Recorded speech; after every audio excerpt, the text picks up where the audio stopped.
মহেশপুরে অসহায় ব্যক্তির পাশে দাঁড়ালেন অধ্যাপক মতিয়ার রহমান। মহেশপুর থেকে আজিজুর রহমানের ভিডিওচিত্রে বিস্তারিত। ঝিনাইদহের মহেশপুর শহীদ মিনারের পাশে পড়ে থাকা এক অসহায় ব্যক্তির মানবেতর জীবনযাপনের খবর পেয়ে তাৎক্ষণিকভাবে ঘটনাস্থলে ছুটে যান জননেতা অধ্যাপক মতিয়ার রহমান। জানা যায়, ওই অসহায় ব্যক্তির কোনো আত্মীয় স্বজন কিংবা দেখাশোনা করার মতো কেউ নেই।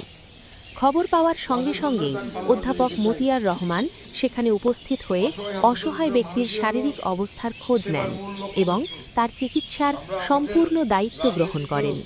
পরে প্রয়োজনীয় চিকিৎসা ব্যবস্থার উদ্যোগ নেওয়া হয়।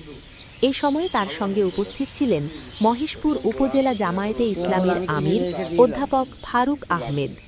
তারা দুজনই মানবিক দৃষ্টিকোণ থেকে অসহায় মানুষের পাশে থাকার গুরুত্ব তুলে ধরেন এবং সমাজের বিত্তবানদের এ ধরনের মানুষের সহায়তায় এগিয়ে আসার আহ্বান জানান। স্থানীয়রা অধ্যাপক মতিয়ার রহমানের এই মানবিক উদ্যোগের প্রশংসা করেন এবং তার প্রতি কৃতজ্ঞতা প্রকাশ করেন।